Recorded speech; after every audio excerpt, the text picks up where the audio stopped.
Good morning. We are joining with the Course Companions, reading in A Course in Miracles, Chapter 30, The New Beginning, Section 3, The Search for Completion. Please join me in a quick prayer. Dear Father, please enable me to set aside everything I think I know about everything, God. Please enable me an open mind and a new experience. With this reading and all things today, help me to be who you would have me be, go where you would have me go, do what you would have me do, and say what you would have me say, and to whom. God, thank you for your many, many blessings. Amen. Thank you for truth. Section 3 of Chapter 30, The Search for Completion. Idols are quite specific, but your will is universal, being limitless. And so it has no form, nor is content for its expression in the terms of form. Idols are limits. They are the belief that there are forms which will bring happiness, and that by limiting is all attained. It is as if you said, I have no need of everything.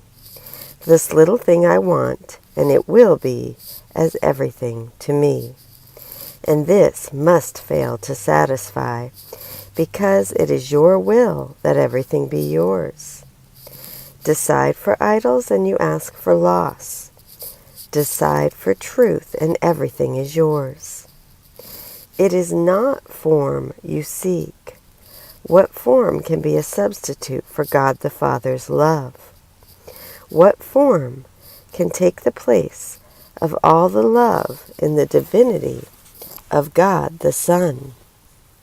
What idol can make two of what is one? And can the limitless be limited? You do not want an idol. It is not your will to have one. It will not bestow on you the gift you seek. When you decide upon the form of what you want, you lose an understanding of its purpose. So you see your will within the idol, thus reducing it to a specific form. Footnote 18, pronoun clarification. Thus reducing your will to a specific form. Back to the text. But this could never be your will, because what it shares in all creation cannot be content with small ideas and little things.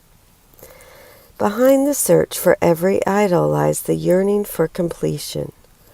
Wholeness has no form because it is unlimited. To seek a special person or a thing to add to you to make yourself complete can only mean that you believe some form is missing, and by finding this, you will achieve completion in a form you like. This is the purpose of an idol, that you will not look beyond it to the source of your belief that you are incomplete. Only if you have sinned could this be so, for sin is the idea that you are alone and separated off from what is whole. And thus it would be necessary for the search for wholeness to be made beyond the boundaries of limits on yourself. It never is the idol that you want, but what you think it offers you, you want indeed, and have the right to ask for. Footnote 19. What you think it offers you is completion or wholeness. And back to the text. Nor could it be possible it be denied. Your will to be complete is but God's will, and this is given you by being His. God knows not form. He cannot answer you in terms which have no meaning, and your will could not be satisfied by empty forms made but to fill a gap which is not there. It is not this you want. Creation gives no separate person and no separate thing the power to complete the Son of God. What idol can be called upon to give the Son of God what He already has? Completion is the function of God's Son. He has no need to seek for it at all. Beyond all idols stands His holy will to be but what He is. for more than whole is meaningless. If there were change in him, if he could be reduced to any form and limited to what is not in him, he would not be as God created him. What idol can he need to be himself? For can he give a part of him away?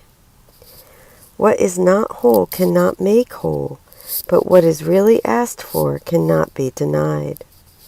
Your will is granted, not in any form that would content you not, but in the whole, completely lovely thought God holds of you. And now we will read Robert Perry's commentary.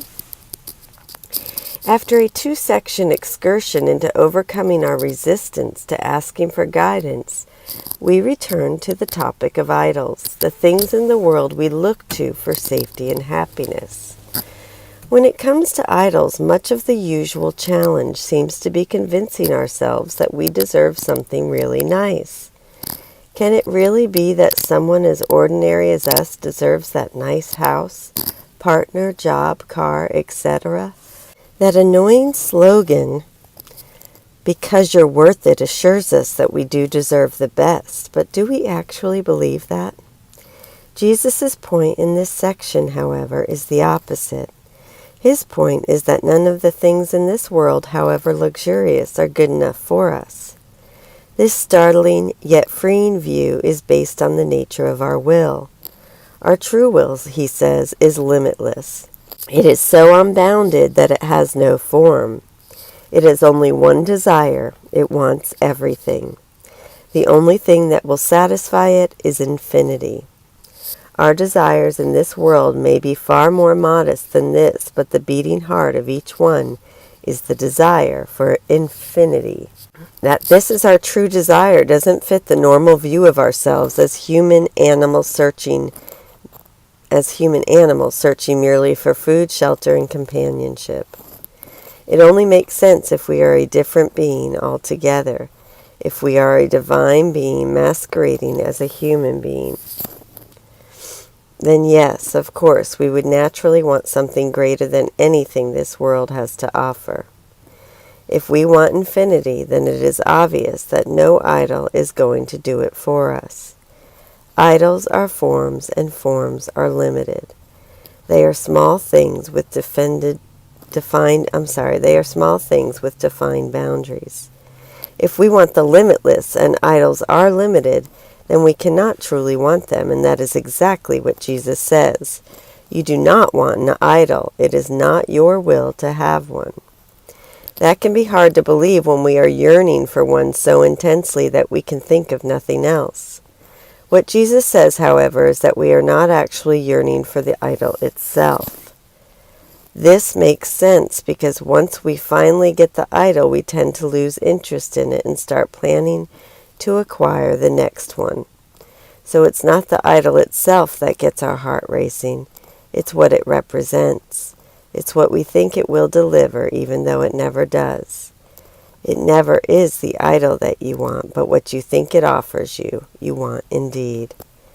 And what do we think it offers us? Here is Jesus' answer.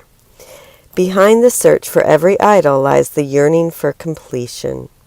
That is what we yearn for, to be complete, to be whole. The drive to be complete is so powerful that once we mistakenly see it in a certain form, we will mount a high-speed chase after that form, even if it means crashing our lives in the process.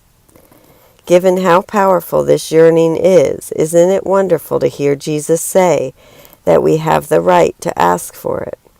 Given that he's Jesus, we naturally expect him to say, you not only can't have the house, you can't have the completion either.